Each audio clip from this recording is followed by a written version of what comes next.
Hello guys, welcome back to my channel. आज हम करेंगे क्लास 11th का चैप्टर नंबर 4 जर्नल। जर्नल सबसे इम्पोर्टेंट चीज़ है आपके जो स्कूल्स में है। वो सबसे पहले आपको जर्नल ही चालू करवाया होगा, लेकिन मैंने आपको पहले फर्स्ट चैप्टर और थर्ड चैप्टर करवा दिया ताकि आपको थोड़ा बहुत नॉलेज हो जाए। आज हम करेंगे जर्नल का थ्योरी सेशन। फिर जो नेक्स्ट वीडियो आएगी उसमें पूरा प्रैक्टिकल मैं आपको समझाऊंगा। थ्योरी के अंदर हम लेंगे जर्नल क्या होता है और जर्नल के बारे में हर चीज़, और जर्नल एंट्री कैसे करते हैं और कौन कौन से तरीके होते हैं जर्नल एंट्री करने के, उसके अंदर और क्या क्या आता है, पूरा फॉर्मेट सहित सारी एंट्री के साथ। तो शुरू करते हैं। सबसे पहले हम देखते हैं कि जर्नल क्या होता है। तो जर्नल का जो शुरू के वर्ड हैं जोर, जोर का जो मीनिंग होता है वो क्या होता है, डे।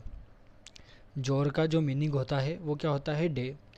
जोर किस लैंग्वेज से लिया गया है, फ्रेंच लैंग्वेज से लिया गया है। ये बात आपको ध्यान रखनी चाहिए क्योंकि ये शॉर्ट आंसर में, आप शॉर्ट क्वेश्चंस में आपसे पूछा जाता है कि जर्नल का मीनिंग क्या होता है। तो जर्नल का जो जोर वर्ड है वो फ्रेंच लैंग्वेज से लिया गया है, फ्रेंच से लिया गया है, और जोर का मतलब होता है डे। और अगर हम पूरी बात करें कि जर्नल का क्या मतलब होता है, तो इसका मतलब होता है डे वाइज या फिर डेली, है ना। डे वाइज या फिर डेली, यानी कि जर्नल वो चीज़ होती है जिसमें हम हमारे डेली के ट्रांजैक्शन, है ना, क्या डेली के ट्रांजैक्शन हम जिसमें रिकॉर्ड करते हैं उसे क्या कहते हैं, जर्नल कहते हैं। ये क्या हो गया, जर्नल का मीनिंग हो गया। आपको समझ में आ गया जर्नल क्या होती है। जर्नल वो चीज़ होती है जिसमें हम डेली के, है ना, यानी आज के, कल के, परसों के, हर दिन के ट्रांजैक्शंस रिकॉर्ड करते हैं, उसे क्या कहते हैं, जर्नल कहते हैं। आगे बढ़ते हैं इसमें। Journal is a principal book. Journal क्या होती है, प्रिंसिपल बुक होती है, सबसे मेन बुक होती है जर्नल को। और हम क्या कहते हैं, ओरिजिनल रिकॉर्ड्स भी कहा जाता है। जर्नल को क्या कहा जाता है, ओरिजिनल रिकॉर्ड्स भी कहा जाता है। और जर्नल को प्राइम बुक भी कहा जाता है या प्राइमरी बुक भी कहा जाता है। और क्या कहा जाता है, प्राइमरी बुक। अगर कोई आपसे पूछे कि प्राइमरी बुक क्या होती है, जर्नल होती है। ओरिजिनल रिकॉर्ड्स किसे कहते हैं, जर्नल को कहते हैं, है ना। इतना बात समझ में आ गई। आगे देखिए। जर्नल तो हमने समझ ली, जो डेली के ट्रांजैक्शंस रिकॉर्ड करते हैं। लेकिन जो रिकॉर्ड करते हैं उस प्रोसेस को क्या कहते हैं, द प्रोसेस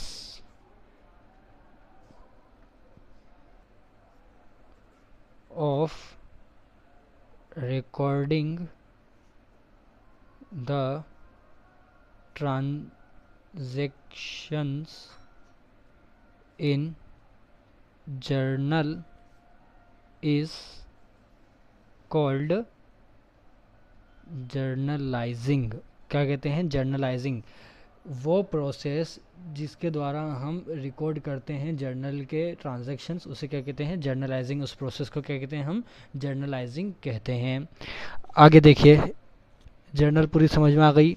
अब उसके बाद एक इम्पोर्टेंट चीज़ आती है, मेमोरेंडम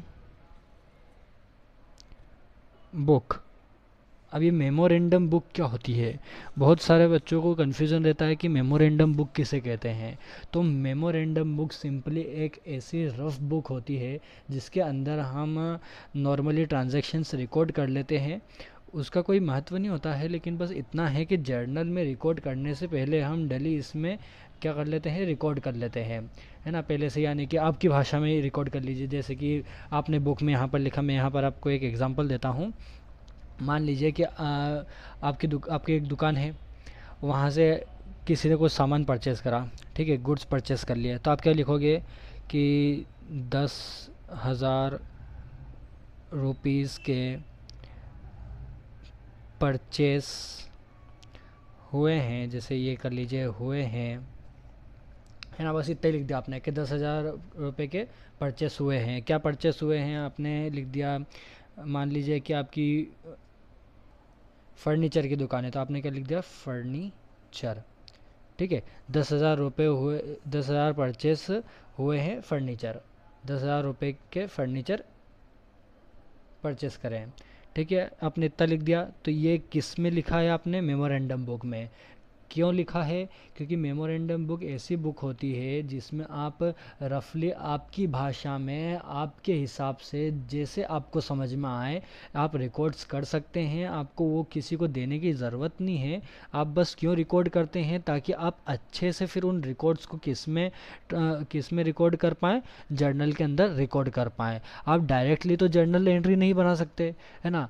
आपके पास सामान आएगा, आपके पास से सामान जाएगा, बहुत सारी चीज़ आप खरीदेंगे, बहुत सारी चीज़ आप बेचेंगे, आपके बिजनेस में कब क्या हो रहा है, ये सारा चीज़ आप पहले मेमोरेंडम बुक में लिखेंगे, है ना, कि डेली में क्या क्या हो रहा है आपके बिजनेस के अंदर। उसके बाद ही तो फिर आप आराम से जर्नल एंट्री बनाएंगे। अगर आप डायरेक्ट जर्नल एंट्री बनाने लगे तो दसों बात होती है बिजनेस में। तो क्या बार बार आप जर्नल एंट्री क्या काटते रहोगे या बनाते रहोगे? क्या जर्नल एंट्री बार बार काट के या बनाने की चीज़ नहीं है। जर्नल एंट्रीज एक बार बनती है, फिर आगे जा कर के अगर कुछ एरर होता है तो फिर वहाँ पर वो दूसरी अकाउंट्स बनते हैं और उसमें वो चीज़ ठीक होती है। आपको जर्नल एंट्री शुरू से ही सही बनानी चाहिए। इसलिए आप पहले मेमोरेंडम बुक बनाते हैं, जिसे और क्या कहते हैं? रफ बुक भी कहते हैं।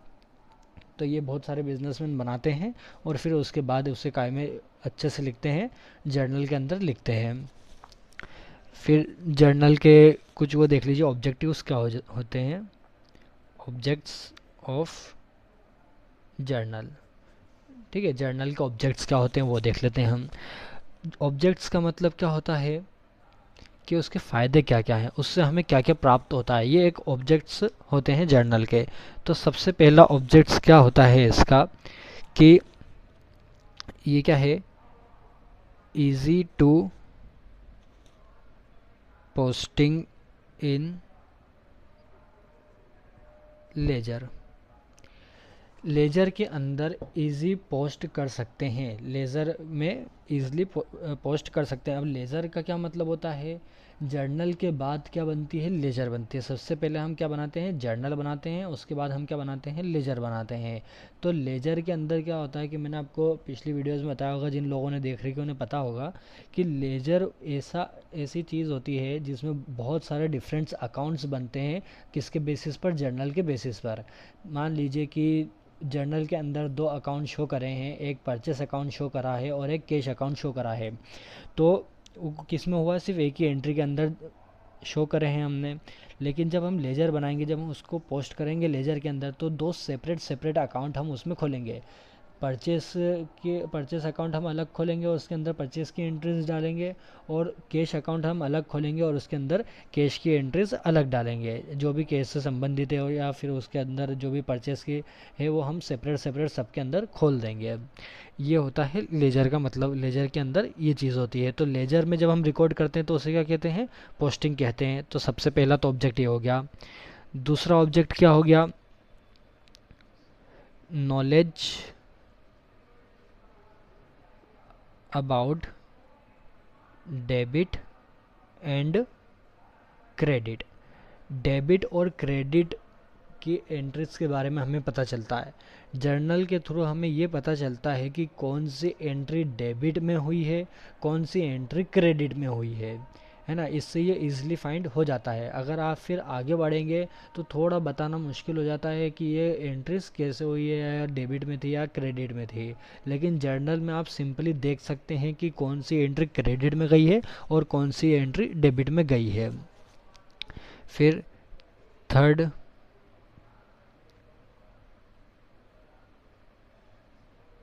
एविडेंस। ये क्या होता है? एक एविडेंस होता है। जर्नल क्या होता है?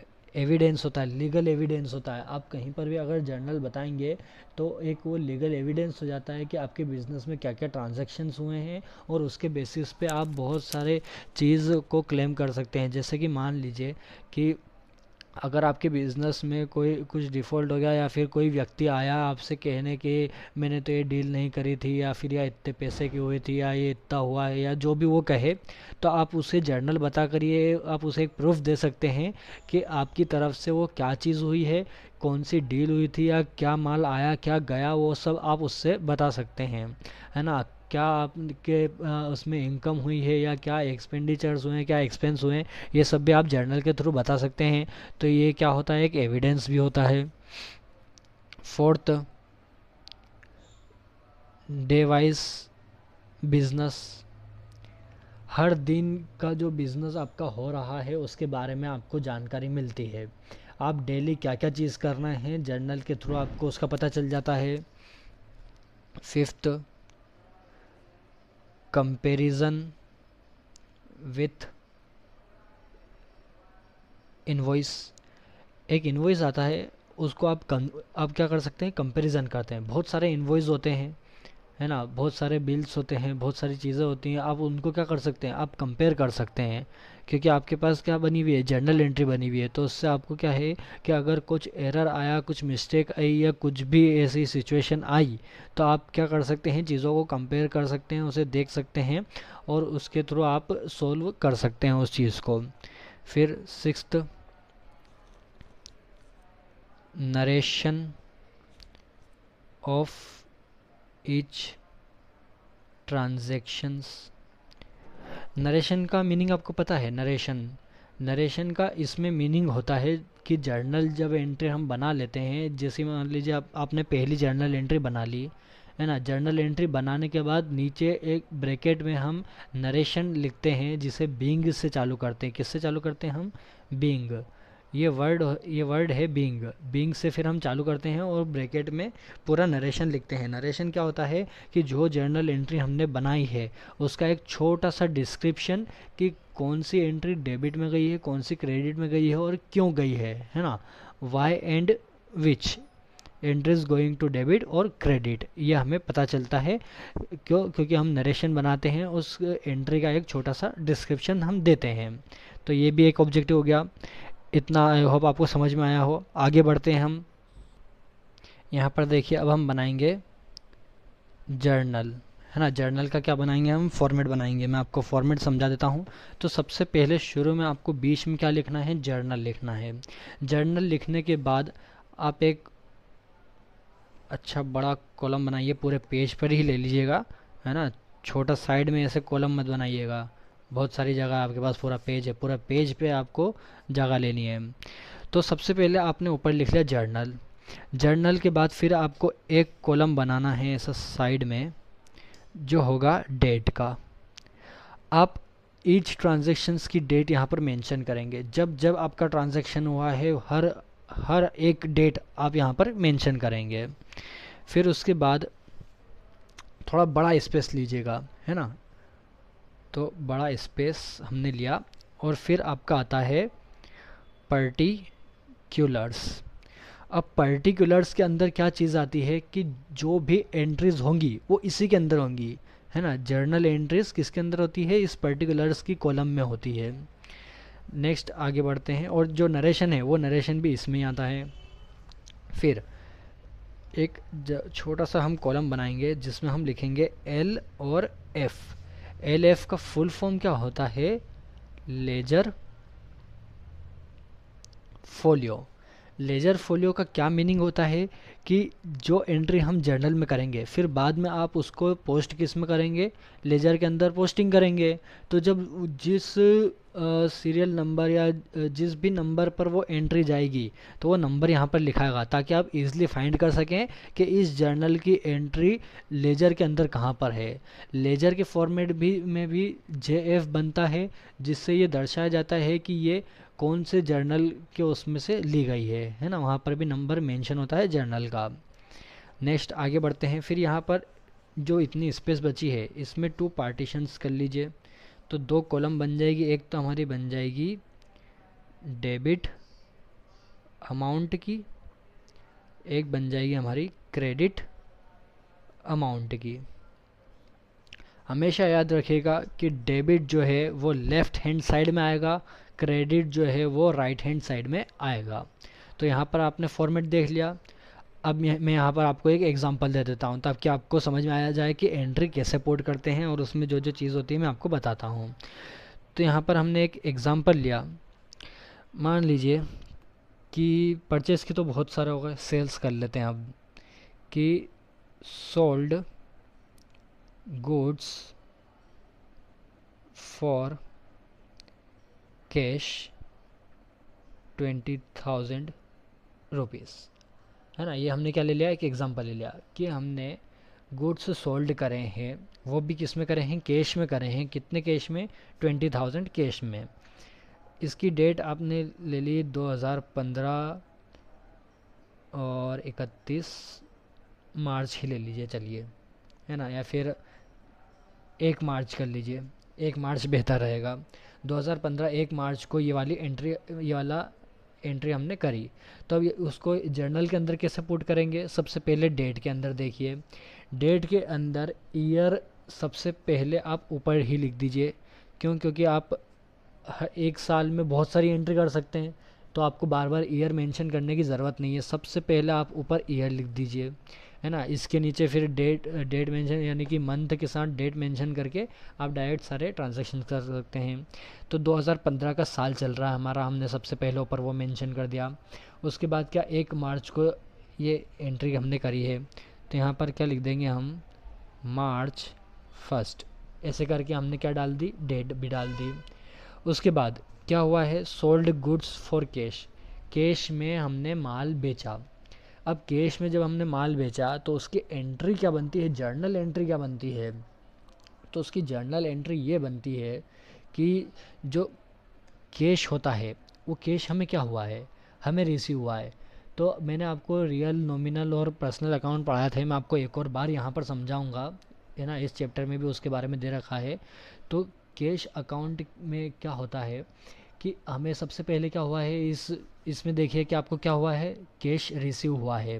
तो जब कैश आपको रिसीव हुआ है तो आपको मिला है, ये जर्नल किसकी बन रही है, आपकी कंपनी की बन रही है। कंपनी में क्या हुआ है, कैश रिसीव हुआ है। तो जो भी चीज़ सबसे पहले जिस किसी को भी रिसीव होती है तो वो चीज़ क्या होती है, सबसे पहले डेबिट होती है। तो हम ऊपर यहाँ पर लिखेंगे कैश अकाउंट, अकाउंट हम ऐसा करेंगे कैपिटल A/C, है ना। ये क्या दर्शाता है, अकाउंट को दर्शाता है। तो कैश अकाउंट हमने कर दिया। अब ये किस में गया है, डेबिट में है। तो जब डेबिट की एंट्री हम जर्नल में करते हैं तो लास्ट में यहाँ पर जो ये इतनी जगह है ना, मतलब लाइन से जस्ट पहले हम यहाँ पर लिखते हैं DR डॉट, यानी कि डेबिट। इसका क्या मतलब होता है, डेबिट। तो कैश अकाउंट तो हमारा क्या हो गया, डेबिट। कितने से, 20,000। तो 20,000 डेबिट की कॉलम में कैश अकाउंट की रो में डाल दीजिए, 20,000 डाल दिया। उसके बाद क्या करा है हमने, सोल्ड करा है ना। सोल्ड करा है तो सोल्ड किस में जाता है, क्रेडिट में जाता है। तो जब हम क्रेडिट में इसकी एंट्री लिखेंगे तो हम क्रेडिट करके नहीं लिखेंगे, फिर हम इससे क्या करेंगे कि यहाँ पर थोड़ा सा स्पेस दीजिएगा, है ना। फिर क्या लिखिए, 2, है ना, कैपिटल T और O। तो 2 क्या दर्शाता है, यहाँ पर क्रेडिट की एंट्री दर्शाता है। 2 हमने लिखा, 2 लिखने के बाद क्या करा है, सोल्ड करा है, तो यहाँ पर आ जाएगा sales account, cash account debit to sales account. ये आपने बहुत बार एंट्री सुनी होगी, तो अब आपको पता चल गया कि कैसे बोलते हैं और कैसे उसे लिखते हैं, cash account debit to sales account, ऐसे हम लिखते हैं। फिर सेल्स अकाउंट क्या है, क्रेडिट में है, तो क्रेडिट के अंदर आइए, क्रेडिट की कॉलम में आइए, और सेल्स अकाउंट की रो में यहाँ पर क्या लिख दीजिए, 20,000 लिख दीजिए। एक यहाँ ऊपर डेबिट में और एक यहाँ नीचे क्रेडिट में। तो ऐसे आपकी जर्नल एंट्री होती है। उसके बाद मैंने आपको बताया था नरेशन का। तो नरेशन का क्या है कि इसके जस्ट नीचे यहाँ पर ब्रैकेट ओपन करके क्या लिखिए, बीइंग लिखिए। बीइंग वर्ड से ही नरेशन चालू होगा जर्नल में। बीइंग हमने करा, बीइंग लिखने के बाद फिर आप क्या नरेशन लिखिएगा यहाँ पर कि सोल्ड गुड्स फॉर कैश करा है, तो being sold goods for cash. आप चाहें तो जो क्वेश्चन में लिखा है वो भी लिख सकते हैं, या आपका मन से थोड़ा सा इधर उधर करके भी लिख सकते हैं, है ना। ये तो सिंपल एंट्री थी इसलिए ऐसा कि ऐसे ही लिखा गया। जहाँ पर बहुत सारा मटेरियल आपको दिया होगा तो आपको पूरा के पूरा मटेरियल ऐसा से कैसा नहीं छापना है, आपको एक उसका शॉर्ट डिस्क्रिप्शन यहाँ पर नरेशन में लिखना है। तो मैंने ऐसा लिख दिया कि being sold goods for cash, cash में माल बेचा, तो उसकी एंट्री क्या बनी, cash account debit to sales account, debit और क्रेडिट में उसका अमाउंट आ गया। ये आपकी क्या बन गई, जर्नल एंट्री बन गई, है ना। मैं आपको जर्नल एंट्री आगे बताऊंगा, इसी वीडियो में आपको बताऊंगा कि जर्नल एंट्री कैसे बनाते हैं, कौन कौन सी में कैसी कैसी, कौन सा अमाउंट, कौन सा एंट्री जो है वो डेबिट में जाती है, कौन सी एंट्री क्रेडिट में जाती है। आपको अभी इतना समझ में आया। अब हम आगे बढ़ते हैं। अब हम समझ लेते हैं डेबिट और क्रेडिट के रूल्स के बारे में, है ना, कि कौन कौन सी ऐसी एंट्री होंगी जो डेबिट में जाती है, कौन सी एंट्री क्रेडिट में जाती है। तो यहाँ पर ध्यान से देखिएगा इस वाले पार्ट को। यहाँ पर क्या है, सबसे पहला हम अकाउंट सीखते हैं पर्सनल अकाउंट, है ना। पर्सनल अकाउंट के बारे में हम समझेंगे कि जब पर्सनल अकाउंट की बात आती है तो कौन सी एंट्री क्रेडिट में और कौन सी डेबिट में जाती है। अब यहाँ पर आपको 3 अकाउंट देखने को मिलेंगे। सबसे पहला पर्सनल अकाउंट, दूसरा नॉमिनल अकाउंट, तीसरा रियल अकाउंट। सबसे पहले हम किसकी बात कर लेते हैं, पर्सनल अकाउंट के बारे में बात कर लेते हैं। मैं यहाँ पर आपको बहुत ही शॉर्ट में बहुत ही अच्छे से चीज़ें समझाऊंगा। मैं ज़्यादा आपको डीप में या फिर ज़्यादा बहुत बड़ा डिस्क्रिप्शन नहीं दूंगा, है ना, क्योंकि बहुत वो क्या करता है, आपको कन्फ्यूज़न कर देता है। तो शॉर्ट में समझिए कि पर्सनल अकाउंट में डेबिट के अंदर कौन सी चीज़ आती है, डेबिट के अंदर और क्रेडिट के अंदर। कि जब पर्सनल अकाउंट की बात आती है तो डेबिट में, डेबिट कौन होता है, जो रिसीवर होता है, और क्रेडिट कौन होता है, जो गिवर होता है ना। अगर इतने से भी आपको समझ में नहीं आता तो मैं थोड़ा सा आपको बताता हूँ कि पर्सनल अकाउंट में क्या होता है, कि एंट्री डेबिट कब होती है, जब कोई भी, मतलब किसी का भी अकाउंट हम बना रहे हों तो वो क्या करता है, जब रिसीव करता है जिस भी बंदे को या जिस भी किसी पर्टिकुलर ऑर्गेनाइजेशन या इंस्टीट्यूट को या जिस किसी को भी जब कुछ मिलता है ना, जो सबसे पहले रिसीव करता है उसे हम क्या कर देते हैं, डेबिट कर देते हैं। और जो बंदा दे रहा है ना, जो गिव कर रहा है, जो दे रहा है, उस गिवर को हम क्या करते हैं, क्रेडिट करते हैं। इससे भी आपको समझ में नहीं आता तो एक एग्जांपल हम ले लेते हैं। एग्जांपल लेते हैं, आपकी शायद बुक में भी ये एग्जांपल दे रखा होगा कि कैश पेड टू रजत, है ना। एक सिंपल सा एग्जांपल है कि कैश पेड टू रजत, रजत को कैश दिया, है ना। कैश में रजत को क्या करी, हमने पेमेंट करी है।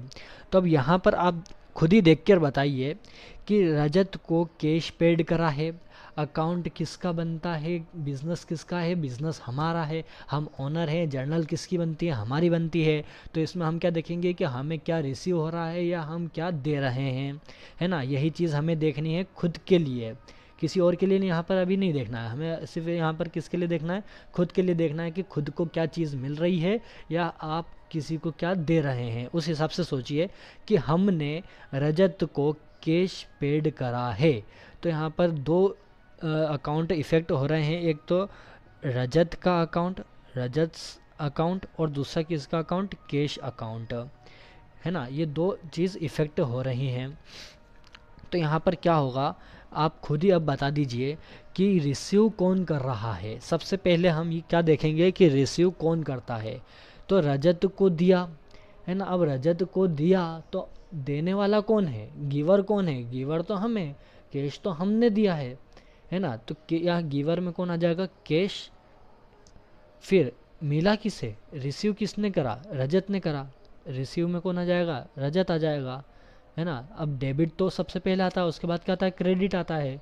अब जर्नल एंट्री यूँ ही बना लीजिए, पर्सनल अकाउंट में कैसे बन जाएगा अब, कि रिसीव किसने करा, रजत ने रिसीव करा, है ना।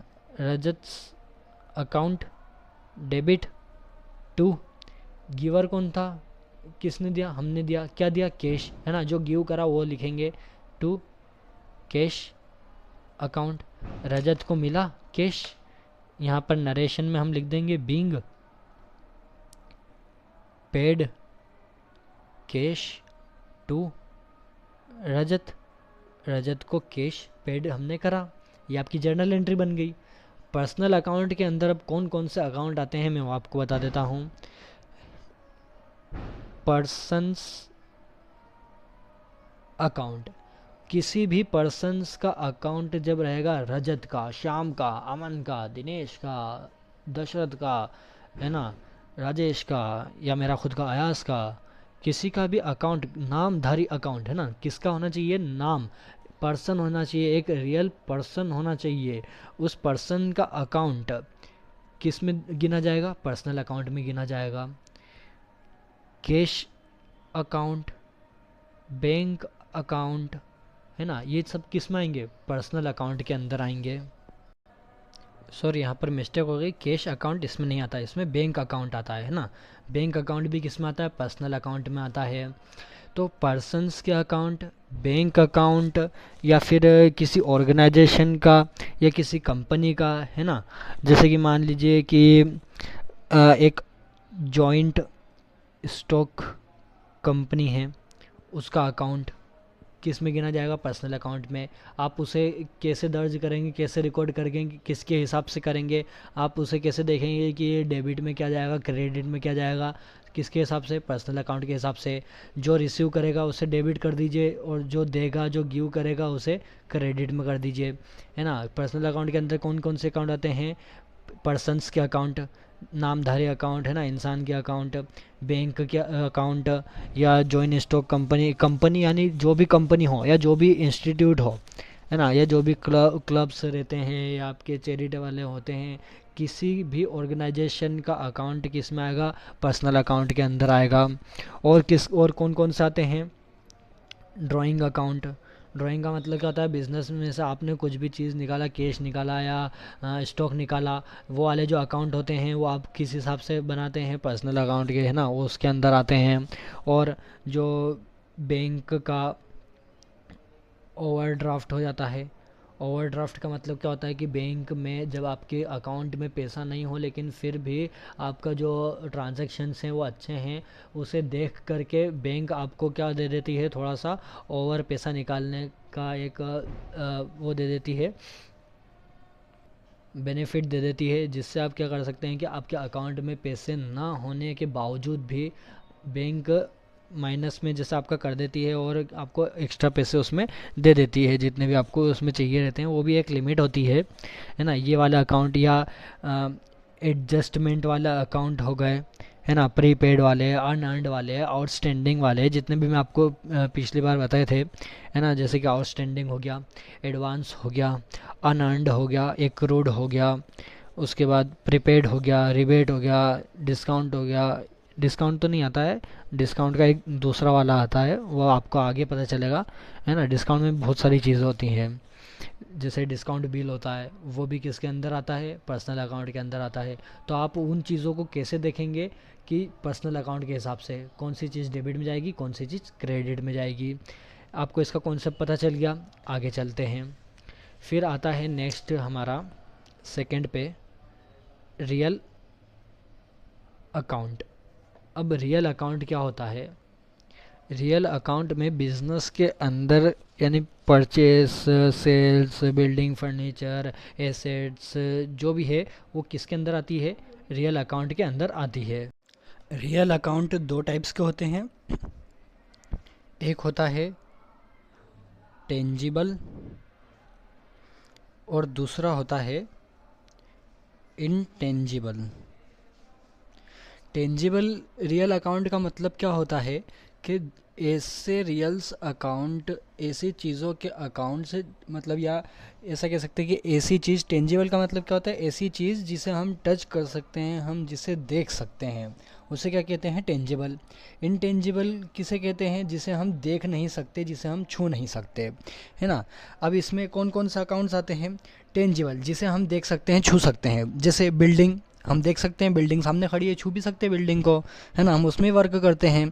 फर्नीचर, जैसे टेबल फर्नीचर हो गया, ये स्टैंड फर्नीचर हो गया। परचेस, कुछ भी माल हम परचेस करते हैं। सेल्स हम करते हैं, purchase return, sales return. Cash, cash account भी इसके अंदर आता है, क्यों, क्योंकि कैश को हम छू सकते हैं, है ना। कैश भी हमारा क्या होता है, रियल अकाउंट में, टेंजिबल अकाउंट में आता है। फिर एक आता है पेटी कैश, वो भी टेंजिबल अकाउंट है। मशीनरी अकाउंट, लैंड अकाउंट, ये सारे किस में आते हैं, टेंजिबल अकाउंट में आते हैं, है ना। रियल अकाउंट के टेंजिबल अकाउंट में, जिसे हम छू सकते हैं, देख सकते हैं। इनटेंजिबल अकाउंट में कौन सा आएंगे, गुडविल। गुडविल का मतलब क्या होता है, आपने नाम कभी शायद सुना होगा या नहीं। गुडविल, गुडविल को भी हम देख नहीं सकते, छू नहीं सकते। क्यों?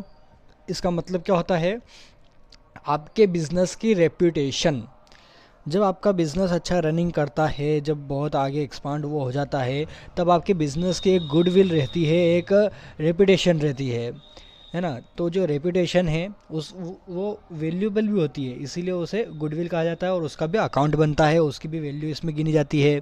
दूसरा, ट्रेडमार्क भी इसमें आता है। ट्रेडमार्क क्या, जैसे कि आपने एक ब्रांड है ना, ट्रेडमार्क का क्या है, एक ब्रांड है, किसी भी कंपनी का एक नाम है, वो ट्रेडमार्क है उनका, या कुछ भी कंपनी का नाम दूसरा है, उनके प्रोडक्ट का नाम कुछ अलग है, जैसे कि माज़ा है, माज़ा एक ट्रेडमार्क है, वो ब्रांड है एक, है ना।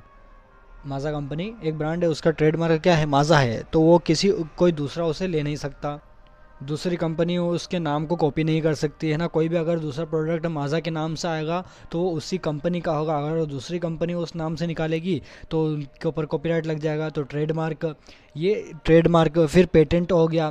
पेटेंट यानी कि अपनी कंपनी का एक पेटेंट रहता है, उसे भी रजिस्टर करवाना पड़ता है। तो ये सारी चीज़ें जो हैं, गुडविल है, ट्रेडमार्क है, पेटेंट है, ये सारी ऐसी चीज़ें हैं जिनको हम सिर्फ पेपर वर्क पे रखते हैं, हम उसे देख नहीं सकते, हम उसे छू नहीं सकते, है ना। ये किस में आते हैं, टेंजिबल अकाउंट में आते हैं। तो आपको रियल अकाउंट में समझ में आ गया कौन कौन सी चीज़ें आती हैं। अब इसे डेबिट क्रेडिट में कैसे करते हैं वो देख लेते हैं। रियल अकाउंट में डेबिट और क्रेडिट साइड कौन सी एंट्री आएगी। डेबिट में वो आते हैं जिसमें व्हाट कम्स इन, है ना, और क्रेडिट में व्हाट गोज़ आउट।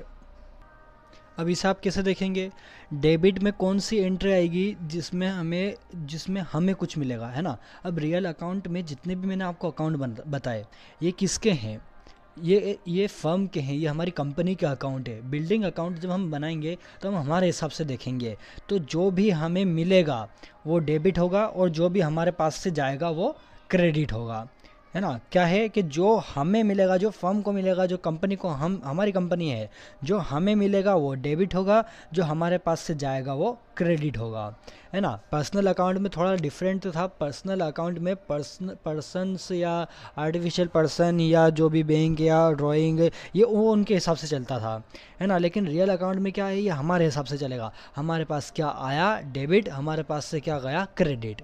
बस इतना सा आपको याद रखना है। आगे बढ़ते हैं। थर्ड अकाउंट हमारे पास है नॉमिनल अकाउंट, है ना। अब नॉमिनल अकाउंट क्या होता है, नॉमिनल अकाउंट उस चीज़ में यूज़ होता है जहाँ पर छोटे मोटे हमारे डेली के खर्चे होते रहते हैं। छोटे मोटे खर्चे में जैसे रेंट हो गया, है ना, rent account, salary account, wages account, ये सारे किस में आते हैं, नॉमिनल अकाउंट में आते हैं। क्यों आते हैं नॉमिनल अकाउंट में, क्योंकि जो हमारे डेली के खर्चे वाले हैं, है ना, जो हमारे पास डेली के खर्चे हों या इनकम हो, जो हमारी डेली की हो रही है, वो किसके अंदर आती है, नॉमिनल अकाउंट में आती है। उसी प्रकार अगर हमें कोई प्रॉफिट हुआ है तो वो नॉमिनल में आएगा, लॉस हुआ है तो वो नॉमिनल अकाउंट में आएगा, है ना। इनकम है वो नॉमिनल में होगी, कोई हमारा एक्सपेंस हुआ है वो नॉमिनल में आएगा। तो जो भी छोटी चीज़ें या प्रॉफिट गेंस लॉस, है ना, जितने भी हमारे एक्सपेंडिचर एक्सपेंसेस हैं, रेंट सैलरी वेजेस, है ना, जितने भी एक्सपेंस है, ये सारे किस में आएंगे, नॉमिनल अकाउंट में आएंगे। जैसे कि इतने हो गए, और कौन कौन से आएंगे, जो डेप्रिसिएशन अकाउंट है, डेप्रिसिएशन अकाउंट इसमें आता है। किसी भी चैरिटी को हम कुछ देते हैं उसका अकाउंट इसमें आता है। और बेड डेब्ट्स आएंगे आपको, उन बेड डेब्ट्स का अकाउंट इसमें आता है। इंश्योरेंस कंपनी का, इंटरेस्ट का, है ना। और कौन कौन से हो सकते हैं, कमीशन जो है, ये सारे जो छोटे अकाउंट हैं या जो डेली पर्पस पे होते हैं या बहुत लगातार होते रहते हैं, ये किसके अंदर आएंगे, नॉमिनल अकाउंट के अंदर आएंगे। आगे अब बढ़ते हैं हम कि नॉमिनल अकाउंट में, डेबिट में और क्रेडिट में अब क्या आता है ना। नॉमिनल अकाउंट अगर हमारे पास है, जैसे हम रेंट अकाउंट बना रहे हैं या रेंट की कहीं पे एंट्री कर रहे हैं, तो उसे डेबिट या क्रेडिट कैसे देखा जाए। तो डेबिट में नॉमिनल अकाउंट की वो वाली एंट्री आएगी जिसमें या तो एक्सपेंस हुए हैं या फिर लॉसेस हुए हैं। जितने भी लॉस या एक्सपेंस हमारी तरफ से हुए हैं वो किस में जाएंगे, डेबिट साइड में जाएंगे, है ना, जब नॉमिनल अकाउंट का कोई ऐसा अकाउंट या एंट्री हम बनाएंगे। और क्रेडिट में कौन सी, सारे इनकम्स एंड गेंस, है ना, वो किस में जाएंगे, क्रेडिट में जाएंगे। आपको इसके मैं दो एग्जांपल देता हूँ, है ना। ये एग्जांपल नंबर 1, मान लीजिए कि आपने क्या करा है कि सैलरी पेड करी है ना। अब सैलरी क्या है, आपकी एक्सपेंस है। सैलरी पेड करना क्या है, एक्सपेंस है। नॉमिनल अकाउंट है, किस में जाएगा, डेबिट में। तो सैलरी हमने पेड करी तो सैलरी अकाउंट हमने क्या कर दिया, सैलरी अकाउंट डेबिट में चला गया, है ना। और क्रेडिट में क्या आ गया, कैश अकाउंट हमारे पास से गया था इसलिए, है ना, दिया तो हम नहीं है। तो आपको क्या देखनी है, पहले ऊपर वाली एंट्री देखनी है। सैलरी अकाउंट डेबिट में क्या आया, क्योंकि वो एक्सपेंस था। दूसरा एग्जांपल ले लीजिए। अब मान लीजिए कि आपको क्या हुआ है कि इंटरेस्ट रिसीव्ड हुआ है। क्या हुआ है, आपको इंटरेस्ट रिसीव्ड हुआ है। तो जब आपको इंटरेस्ट रिसीव्ड होगा तो किस में होगा, कैश के फॉर्म में होगा। अब यहाँ पर दो चीज़ देखिए, कौन कौन सी चीज़ आ रही है आपके पास, एक तो इंटरेस्ट की और एक कैश की। अब इसमें मुझे आप बताइए कि इंटरेस्ट क्या है, नॉमिनल अकाउंट है ना। मैंने आपको बताया था इंटरेस्ट किस में आता है, नॉमिनल अकाउंट में आता है। तो नॉमिनल अकाउंट में इंटरेस्ट रिसीव्ड हुआ है, यानी कि हमें कुछ मिला है, हमारी क्या हुई है, इनकम। तो ये किस में चला जाएगा, क्रेडिट में चला जाएगा। लेकिन कैश क्या है, कैश रियल अकाउंट है। कैश रियल अकाउंट है, हमें कैश मिला, है ना। मैंने ऊपर आपको क्या बताया था, व्हाट कम्स इन, हमारे पास क्या आता है वो डेबिट होगा। तो यहाँ पर ये कैश किस में चला जाएगा, डेबिट में। अब आपको समझ में आ गई एंट्री हम कैसे करते हैं। आपको तीनों अकाउंट देखना पड़ेंगे कि कौन से कैसे कैसे आ रहे हैं। अगर कैश की जगह यहाँ पर क्रेडिट होता, है ना, कैश की जगह अगर यहाँ पर क्रेडिट होता और यहाँ पर इंटरेस्ट की जगह कुछ परचेस होता तो फिर हमारा डेबिट क्रेडिट थोड़ा बदल जाता, है ना। तो अब यहाँ पर आपको क्या देखना है कि इंटरेस्ट रिसीव्ड हुआ, कैश में हुआ। इंटरेस्ट क्या है, नॉमिनल अकाउंट। नॉमिनल अकाउंट तो इंटरेस्ट हमारा क्या है, इनकम ही हमारी, है ना। इंटरेस्ट रिसीव्ड हुआ तो वो तो चला जाएगा क्रेडिट में। कैश रियल अकाउंट है। अब यहाँ पर हमें क्या हुआ है, कैश मिला है, हमारे पास क्या आया है, कैश आया है। तो जब हमें कुछ मिलेगा तो वो किस में जाएगा, डेबिट में। तो यहाँ पर एंट्री क्या बन जाएगी, cash account debit to interest account. ठीक है, आपको समझ में आया ये कैसे एंट्री बनी मैंने। आप पहले देखिए नॉमिनल अकाउंट कौन सा है, रियल अकाउंट कौन सा है, या पर्सनल अकाउंट कौन सा है। फिर देखिए कि डेबिट में क्या रोल लगता है, क्रेडिट में क्या रोल लगता है, उस हिसाब से आप एंट्री बना दीजिए। समझ में आया आपको इतना। तो आई होप आपको इतना समझ में आया हो। अब हम थोड़े से अकाउंट्स और देख लेते हैं। अब आता है इसके बाद कि प्रोप्राइटर के कौन से अकाउंट होते हैं। प्रोप्राइटर यानी कि बिजनेस जिसका है उसका ओनर, है ना। प्रोप्राइटर्स अकाउंट कौन कौन से होते हैं, पहला होता है कैपिटल अकाउंट। अब इस कैपिटल अकाउंट में क्या होता है कि जो भी बिज़नेस में हम चीज़ लाते हैं, जैसे फर्नीचर लाए, कैश लाए, स्टॉक लाए, है ना, जो मतलब हम, यानी कि हम कौन है, ओनर है, हम कौन है, प्रोप्राइटर हैं। हम बिज़नेस चालू करने के लिए जो चीज़ लाएंगे, कैश लाएंगे, स्टॉक लाएंगे, फर्नीचर लाएंगे, जो भी हम लाए, तो वो किस में गिना जाता है, हमारी कैपिटल में। ये किसकी होती है, ओनर की कैपिटल होती है, बिज़नेस की कैपिटल नहीं होती। ये किसकी होती है, ओनर की कैपिटल होती है ना। ये बिज़नेस के लिए क्या होता है, एक लाइबिलिटी होती है ना। अपने लिए क्या है, कैपिटल एसेट है, लेकिन बिजनेस के लिए क्या है, ये लाइबिलिटी है। इसीलिए इसे लाइबिलिटी साइड में लिखते हैं जब बैलेंस शीट बनाते हैं। तो अब कैपिटल अकाउंट की एंट्री कैसे बनती है प्रोप्राइटर केस में। मान लीजिए कि आप कैश लाए, स्टॉक लाए, फर्नीचर लाए, है ना, ये तीन चीज़ आप लेके आए, तो अब उसे कैसे लिखेंगे हम। तो देखिए ये क्या होता है, पर्सनल अकाउंट होता है। क्या होता है, ये पर्सनल अकाउंट होता है। तो इसे पर्सनल अकाउंट के जैसे ही ट्रीट करा जाएगा, यानी कि डेबिट में कौन जाएगा, जो रिसीवर होगा, है ना, जो भी रिसीव हुआ। और क्रेडिट में क्या जाएगा, जो गिवर हुआ। तो अब ये बिज़नेस के लिए क्या है, लाइबिलिटी है ना। लाइबिलिटी है यानी कि ये उसे वापस देनी है, तो ये किस में जाएगी, क्रेडिट में जाएगी। और बाकी जो कैश आया, जो स्टॉक आया और जो फर्नीचर आया, वो किस में जाएगा, डेबिट में जाएगा। क्यों, क्योंकि वो तो बिज़नेस में लग गया, है ना। तो जो रिसीव हुआ, यानी कि वो तीन चीज़ें रिसीव हुई, इसलिए वो डेबिट में। क्या एंट्री बनेगी, यहाँ पर एंट्री देखते हैं, cash account debit, stock account debit, furniture account debit. To क्या चला जाएगा, टू में कैपिटल अकाउंट। ठीक है, जब हम बिज़नेस स्टार्ट करेंगे तो पहले में क्या बनेगा, टू कैपिटल अकाउंट जाएगा। ठीक है, बाद में जो एंट्रीज होंगी वो हम बाद में डिस्कस करेंगे, लेकिन जब हम बिज़नेस स्टार्ट करते हैं, जब पहला ही दिन रहता है, तब ये वाली एंट्री हम करते हैं। जो भी चीज़ हम लेके आए हैं बिज़नेस में लगाने के लिए वो सारी डेबिट हो जाती है और टू में कैपिटल अकाउंट आ जाता है। इसका नरेशन क्या लिखेंगे कि बीइंग कमेंस्ड, क्या जाएगा, कमेंस्ड यानी कि शुरू करा है ना, बीइंग कमेंस्ड बिजनेस, हमने बिजनेस स्टार्ट करा है, बीइंग कमेंस्ड बिजनेस विथ, तीनों चीज़ लिख दीजिए, कैश, स्टॉक एंड फर्नीचर। हमने बिजनेस स्टार्ट करा है किससे, कैश से, स्टॉक से और फर्नीचर से। ये तीनों चीज़ मैंने यहाँ पर लिख दी, ये आपका नरेशन हो गया। इन तीन का अमाउंट किस में चला जाएगा, डेबिट में चला जाएगा। टू कैपिटल अकाउंट, ये क्रेडिट की एंट्री है तो इसका अमाउंट क्रेडिट में चला जाएगा। आपको ये कैपिटल अकाउंट समझ में आ गया। आगे बढ़ते हैं। कैपिटल के बाद एक और प्रोप्राइटर का अकाउंट आता है जिसे कहते हैं हम ड्राइंग अकाउंट।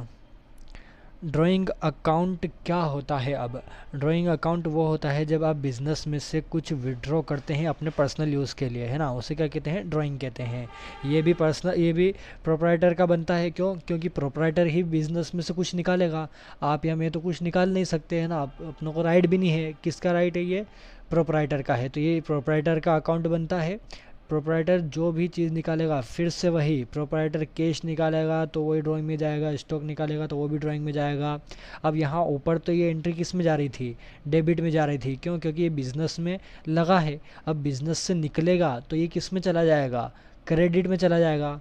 ड्राइंग हमारे लिए क्या होती है, हमारी लाइबिलिटी होती है ड्राइंग। हमें बिज़नेस को वापस करना पड़ेगा। हम बिज़नेस से निकाल रहे हैं, इसका ये मतलब थोड़ी ना कि हम वापस अपने पास ही रख लेंगे। बिज़नेस को वापस भी देना पड़ेगा, उसका इंटरेस्ट भी लगता है। वो एंट्री भी बाद में आपको पता चलेगी। तो यहाँ पर अभी क्या है, ड्राइंग अकाउंट है, तो ये ड्राइंग अकाउंट किस में चला जाएगा, डेबिट में चला जाएगा। तो यहाँ पर हम एंट्री बनाते हैं ड्राइंग अकाउंट डेबिट। आ गया डेबिट में, इसका अमाउंट डेबिट में चला जाएगा। फिर उसके बाद टू कैश निकाला, टू कैश अकाउंट। स्टॉक निकाला हो तो टू स्टॉक अकाउंट। टू और क्या निकाला है, फर्नीचर अकाउंट। ये आपकी एंट्री बन गई। अमाउंट किस में चला जाएगा, तीनों का क्रेडिट में चला जाएगा। ये भी किससे होता है, पर्सनल अकाउंट से होता है। वही जिसको रिसीव हुआ और जिसके पास से गया, रिसीवर गिवर, है ना, रिसीवर डेबिट और गिवर क्रेडिट। ये सारे बिजनेस में से गए और ये रिसीव हुआ। लेकिन अब यहाँ पर आप देखेंगे कि पर्सनल ड्राइंग के हिसाब से पर्सनल अकाउंट तो ये हो गया है ना, कि ये क्या है, ये बाद में रिसीव होगा, इसलिए ये डेबिट में चला जाएगा। फिर जो कैश अकाउंट है, कैश अकाउंट रियल में आता है ना। अब रियल अकाउंट में कैश अकाउंट आता है। स्टॉक अकाउंट किस में आता है, ये भी रियल अकाउंट में आता है। फर्नीचर ये भी रियल अकाउंट में आता है। तो रियल अकाउंट में क्या, व्हाट गोज़ आउट, तो ये सारी चीज़ गई, इसलिए ये क्रेडिट में चली गई, है ना। ये तीन क्या हैं, व्हाट गोज़ आउट, क्या गया वो क्या हो गया, क्रेडिट हो गया, है ना। ये पर्सनल अकाउंट है, तो पर्सनल अकाउंट में ये क्या होता है, ये रिसीवर होता है, इसलिए ये डेबिट में चला जाएगा। वैसे ही ऊपर ये पर्सनल अकाउंट है, ये क्या है, ये गिवर हो गया उसके लिए, बिजनेस के लिए ये क्या हो गया, गिवर हो गया। ये क्या हो गया, रिसीवर हो गया, इसलिए ये डेबिट और ये गिवर क्या हो गया, यहाँ पर क्रेडिट हो गया। Furniture account, stock account, cash account, ये क्या है, रियल अकाउंट है।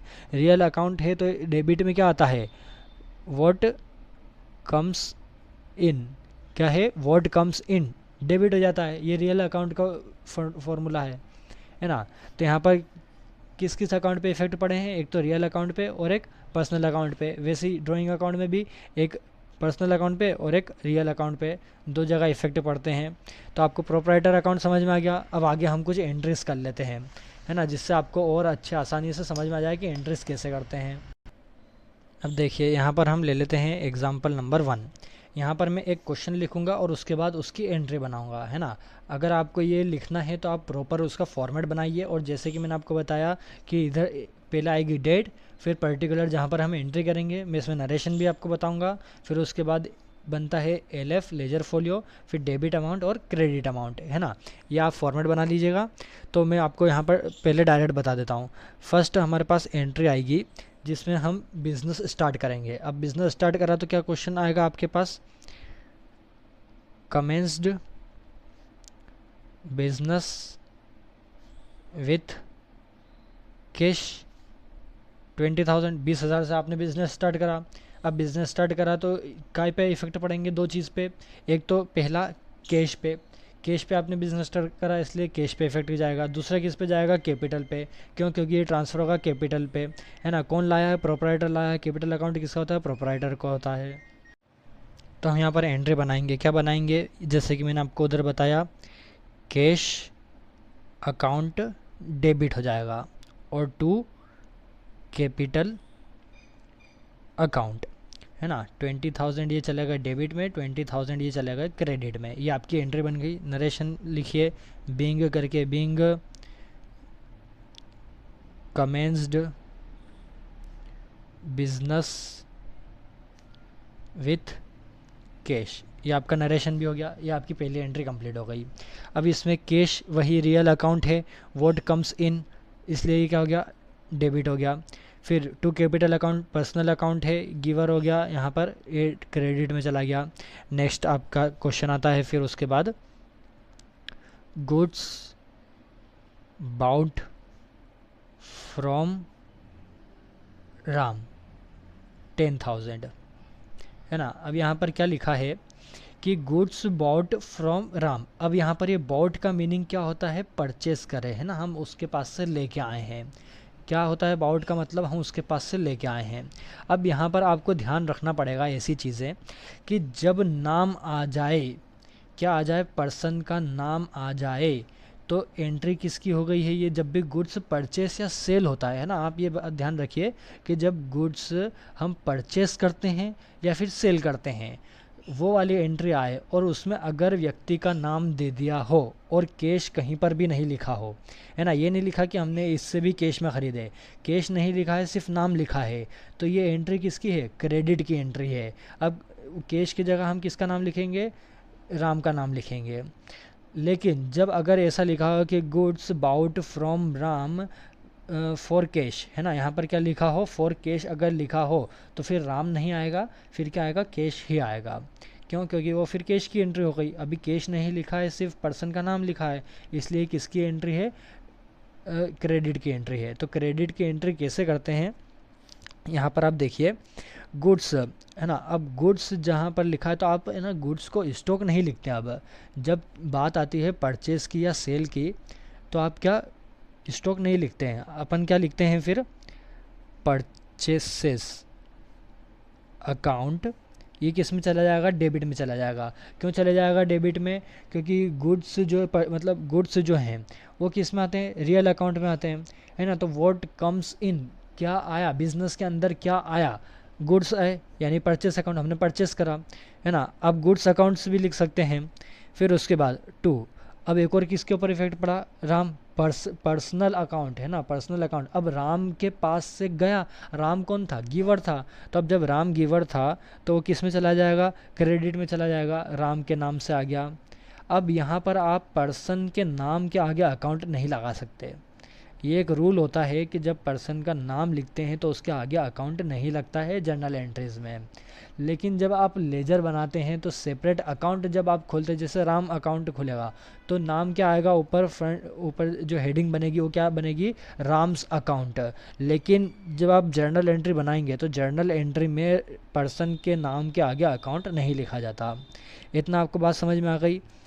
और एक और बात ध्यान रखिए कि अगर यहाँ पर राम भी नहीं लिखा होता और कैश भी नहीं लिखा होता, सिर्फ क्या लिखा होता कि गुड्स बाउट, है ना, 10,000 रुपीज़, अगर गुड्स बाउट इतना लिखा होता तो वो कैश की एंट्री होती। लेकिन अगर ऐसा लिखा होता कि goods bought with by credit, है ना, या for credit, goods bought for credit, credit पर ख़रीदा। तो अब यहाँ राम की जगह आप क्या लिखते, क्रेडिटर लिखते। क्या लिखते, क्रेडिटर, जिसको पैसा मिलेगा, है ना। तो यहाँ पर अब नरेशन हम लिख देते हैं, being goods bought from Ram, है ना। राम से हमने गुड्स बाउट करे 10,000 डेबिट में, परचेस के आगे क्रेडिट में 10,000 राम के आगे।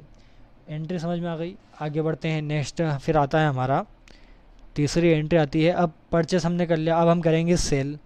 सेल में क्या बनेगी, goods sold to Narhari for cash.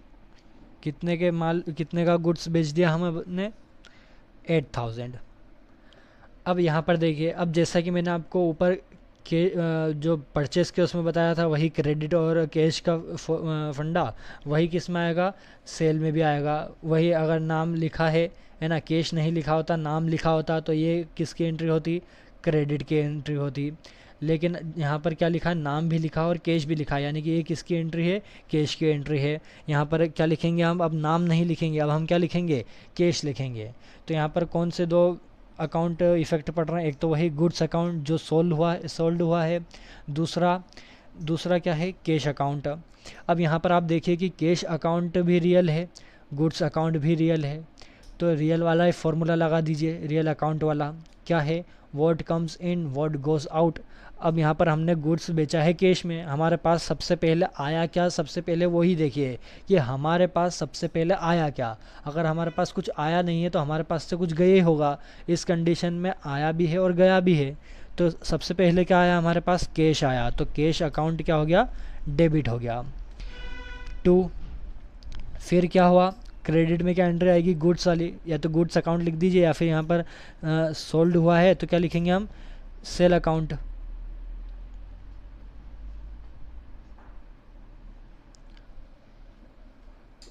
SALE है ना, क्या लिखेंगे हम, टू सेल अकाउंट। ऊपर परचेस हुआ था, नीचे क्या हो गया, सेल हो गया। अब यहाँ पर जब आपको अगर नाम भी नहीं दे रखा होता, कैश भी नहीं दे रखा होता, और ऐसा लिख देते कि क्रेडिट पर माल बेचा है, क्या होता, गुड्स सोल्ड फॉर क्रेडिट, है ना, या टू क्रेडिट, क्रेडिट पर माल बेचा। तो अब यहाँ पर आप क्या करते पता है कि ये जो कैश है, इस कैश की जगह आप लिखते फिर डेबिट है। क्या लिखते, डेब्टर, है ना। क्या लिखते हैं आप, डेब्टर। डेब्टर कौन, जिसको हमको पैसा मिलेगा, है ना, हमें पैसा मिलेगा तो हम क्या हो गए, डेब्टर हो गए, है ना। देने वाला कौन होता है, क्रेडिटर होता है, जिसको पैसा मिलता है वो कौन होता है, डेब्टर होता है। तो हमें पैसा मिलेगा, सेल की कंडीशन में यहाँ पर क्या आ जाएगा, डेब्टर आ जाएगा। जब अगर नाम और कैश दोनों नहीं लिखा होता, अगर यहाँ पर लिखा होता क्रेडिट, क्रेडिट पर बेचा, और यहाँ ऊपर जब लिखा होता कि क्रेडिट पर माल बेचा, जब क्रेडिट पर माल बेचा होता तो यहाँ जो राम नाम लिखा है इसकी जगह क्या आता, क्रेडिटर आता, है ना। क्रेडिटर कौन, जो पैसा देगा। परचेस में हमने परचेस करा है तो हम किसी को पैसा देंगे, तो हम क्या हो गए, क्रेडिटर हो गए, है ना। हमें किसी को पैसा देना है, मतलब सामने वाला क्या हो गया, क्रेडिटर हो गया, जिसको पैसा देना है। फिर डेब्टर, हमें पैसा लेना है, हमने माल बेचा है, हमारे पास से माल गया, अब हमें पैसा चाहिए, तो डेब्टर यानी कि क्या, हम डेब्टर हो गए, हमें पैसा मिलेगा। कॉन्सेप्ट समझ में आया आपको डेब्टर क्रेडिटर का। फिर यहाँ पर नरेशन में हम लिखेंगे being goods sold for cash, इतना सा हम नरेशन लिख देंगे। ऊपर डेबिट में 8,000, नीचे क्रेडिट में 8,000। हो गई सेल की भी एंट्री। आगे बढ़ते हैं, फोर्थ कंडीशन। अब क्या आया फोर्थ कंडीशन में कि अब क्या करे हैं, हमने फर्नीचर ख़रीदे हैं। क्या है, bought office furniture for cash from mister X. ठीक है, एक्स से ख़रीदे, कितने के ख़रीदे, ₹6,000, 6,000 का हमने फर्नीचर ख़रीदा, है ना। किसका, ऑफिस फर्नीचर ख़रीदा। अब यहाँ पर आप देखेंगे कि कैश में हमने माल ख़रीदा, भले ही नाम आ गया हो, लेकिन क्या और दे रखा है, हमें कैश दे रखा है, यानी कि कैश में हमने माल ख़रीदा। दूसरा, ऑफिस फर्नीचर ख़रीदा है, हमने क्या ख़रीदी, एक एसेट ख़रीदी है। जब भी हमारे पास जब एसेट की मतलब एसेट्स जब आते हैं या एसेट्स जाते हैं हम, या एसेट्स बेचते या ख़रीदते हैं, तो एसेट का नाम लिखते हैं, है ना। कंडीशन क्या थी, जब हमने परचेस करा तो परचेस अकाउंट लिखे, क्यों, क्योंकि गुड्स था। गुड्स जब बेचे तब हमने सेल्स अकाउंट लिखा। लेकिन जब हम फर्नीचर बेचे या ख़रीदेंगे, वैसे मशीन, लैंड, बिल्डिंग, ये सारी क्या है, हमारी एसेट है। तो जब एसेट हम ख़रीदेंगे या बेचेंगे तो उसका नाम आएगा। और रूल क्या लगेगा, वही, अगर हमने परचेस करा है तो परचेस डेबिट में जाएगा, और अगर हमने इसको सेल करा है तो फर्नीचर किस में जाएगा, क्रेडिट में जाएगा। तो अब यहाँ पर देखिए कि यहाँ पर हमने क्या करा है, फर्नीचर परचेस करा है, दोनों रियल अकाउंट है। फर्नीचर एसेट अकाउंट जो है वो रियल में आता है, और कैश अकाउंट भी किस में आता है, रियल अकाउंट में आता है। तो अब इसे देखिए, व्हाट कम्स इन, क्या आया हमारे पास, फर्नीचर आया, है ना। तो यहाँ पर क्या बनेगी, office furniture account debit to, क्या गया हमारे पास से, कैश गया, कैश में ख़रीदा, कैश गया टू कैश अकाउंट, कितना, 6000 डेबिट, 6000 क्रेडिट। यहाँ पर नरेशन लिखिए, being purchase furniture for cash. Short में इतना भी लिख दोगे, दिख रहा है आपको, being purchase furniture for cash, short में भी लिख दोगे, कोई दिक्कत नहीं। बस आपको, है ना, जो आपने एंट्री करी है बस उसको मतलब उसका डिस्क्राइब थोड़ा होना चाहिए, डिस्क्रिप्शन थोड़ा होना चाहिए, है ना, उसके बारे में थोड़ी सी इन्फॉर्मेशन होनी चाहिए कि आपने वो एंट्री क्यों करी है। तो हमने क्या लिखा, being purchase furniture for cash. तो सबको समझ में आ रहा है कि हाँ, हमने फर्नीचर ख़रीदा है कैश में, इसीलिए ये एंट्री आई है। अब आगे हम बढ़ते हैं। अब फिफ्थ कंडीशन हमारे पास आती है। तो यहाँ पर अब हमने क्या करा है, पेड ट्रेड एक्सपेंसेस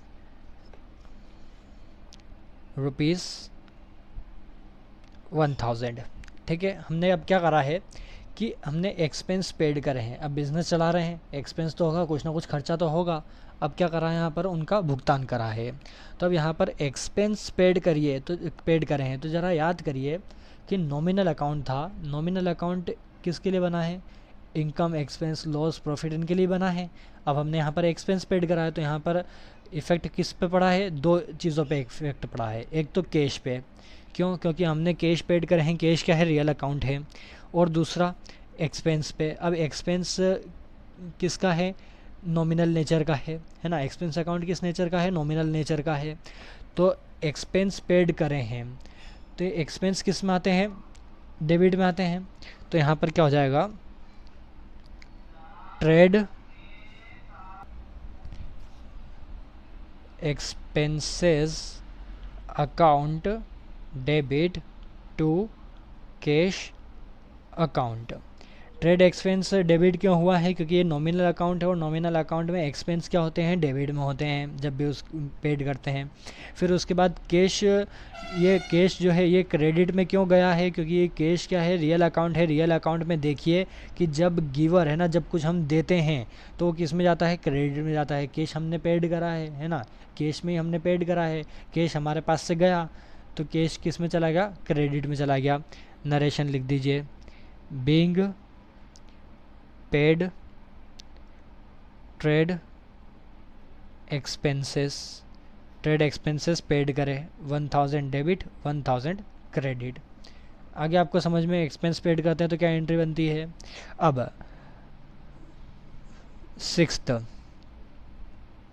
अब क्या करा है, सैलरी पेड करी है, पेड सैलरी टू नरेश ₹5000। 5000 रुपये की हमने क्या करी है, अब सैलरी पेड करी है नरेश को। अब ज़रा आप बताइए, नरेश को सैलरी पेड करी है तो क्या एंट्री हो सकती है। बहुत सारे बच्चे क्या बोलेंगे कि नरेश जो है वो किस में आ जाएगा, डेबिट में आ जाएगा, और कैश किस में चला जाएगा, क्रेडिट में चला जाएगा। कैश के बारे में तो आप सही है, लेकिन डेबिट की एंट्री गलत है आपकी।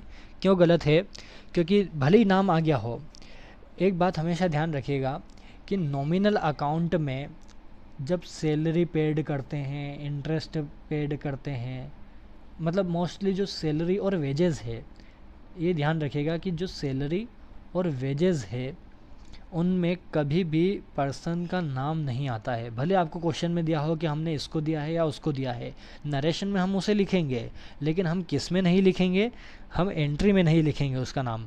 हम सिंपली क्या लिखेंगे, सैलरी अकाउंट या वेजेस अकाउंट।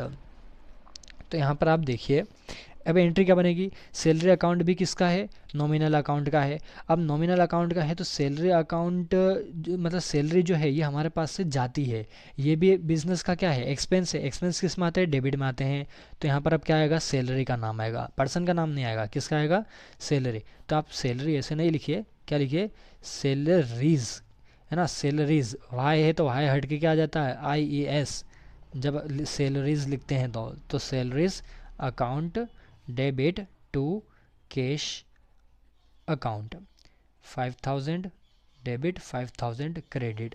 अब जब नरेशन आएगा तो क्या लिखेंगे, being paid salary to Naresh, Naresh को सैलरी पेड करी है ना। आपको इस एंट्री समझ में आ गई। जब सैलरी अकाउंट या वेजेस अकाउंट आएगा तब पर्सन का नाम नहीं लिखेंगे एंट्री के अंदर, आप उसे नरेशन में लिखिए, लेकिन एंट्री में नहीं आएगा। सिंपली आएगा सैलरी अकाउंट, या अगर वेजेस हुआ तो क्या आएगा, वेजेस अकाउंट, और टू कैश अकाउंट क्रेडिट हो जाएगा, क्योंकि कैश में पेड करा। आगे बढ़ते हैं। अब आपका बिजनेस चल रहा है तो बैंक से भी आपके ट्रांजैक्शन होंगे, है ना, डिपॉजिट विड्रॉ ये सब तो चलते रहेंगे। तो दोनों एंट्री देख लेते हैं। सबसे पहले 7th पे हमारे पास कंडीशन आएगी डिपॉजिट की, क्या है, cash deposited into the bank ₹20,000। 20,000 हमने क्या करे हैं, बैंक के अंदर डिपॉजिट करे हैं। अब बैंक के अंदर डिपॉजिट करे हैं, कैश डिपॉजिट करा है, तो ज़रा बताइए कि किसके ऊपर इफ़ेक्ट पड़ेगा, कौन से दो अकाउंट के ऊपर इफ़ेक्ट पड़ेगा। सबसे पहला बैंक अकाउंट। बैंक अकाउंट क्या है, बैंक अकाउंट क्या होता है, पर्सनल अकाउंट होता है। क्या होता है, पर्सनल अकाउंट होता है। उसका क्या फॉर्मूला होता है, डेबिट में रिसीवर, क्रेडिट में गिवर। कैश, कैश क्या होता है, रियल अकाउंट होता है। What comes in what goes out. आ गया समझ में। अब यहाँ पर देखिए कि सबसे पहले डेबिट की एंट्री देखते हैं। बैंक, बैंक क्या है, पर्सनल अकाउंट है, यानी कि रिसीवर जो होता है, तो सबसे पहले किसको मिला हम वो देखते हैं ना, जिसको भी मिला हो। तो मिला किसको, बैंक को। बैंक पर्सनल अकाउंट है तो ये किस में चला जाएगा, डेबिट में चला जाएगा। एंट्री क्या बनेगी, बैंक अकाउंट डेबिट। रिसीव किसको हुए, बैंक को हुए, हमने तो दे दिए। अब हमने दिए तो कैश अकाउंट क्या मतलब vote goes out, cash account, cash cash दिया हमने, कितना गया, डेबिट में 20,000, क्रेडिट में 20,000। आपको डिपॉजिट की समझ में आई, जब डिपॉजिट करेंगे तो किसके पास जाएगा, बैंक में, तो बैंक क्या हो जाएगी, डेबिट हो जाएगी। हमारे पास से क्या गया, कैश गया, तो कैश क्या हो जाएगा, क्रेडिट हो जाएगा।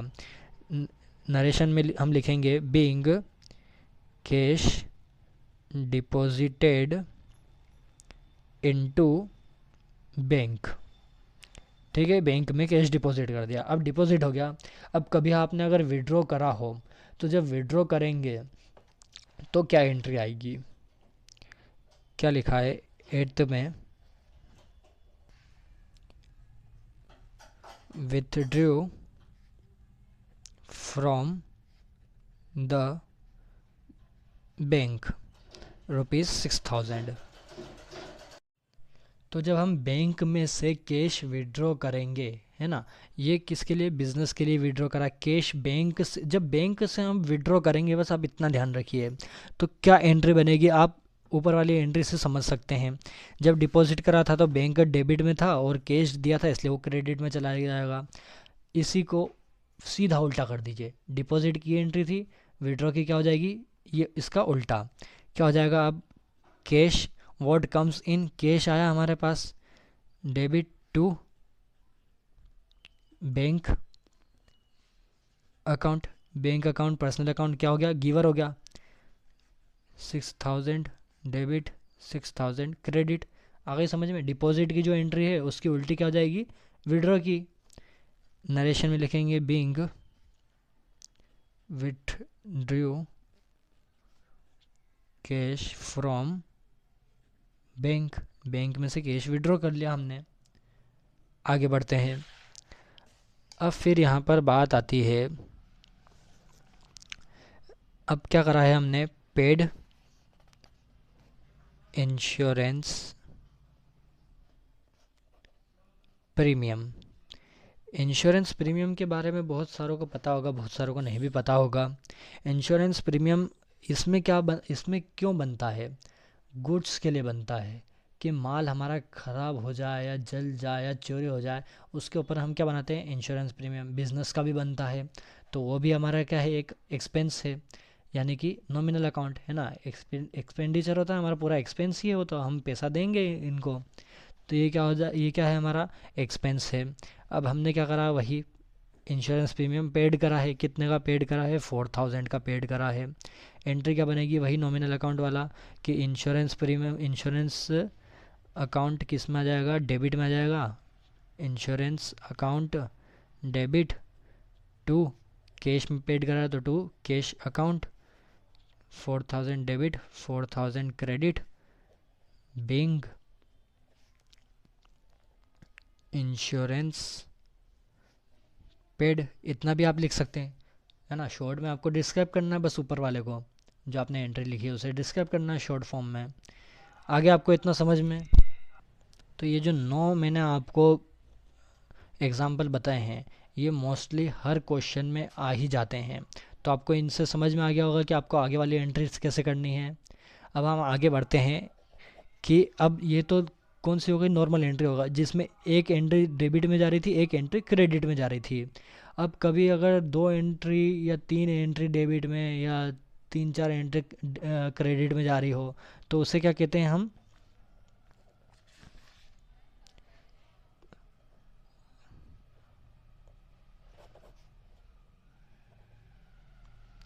कंपाउंड जर्नल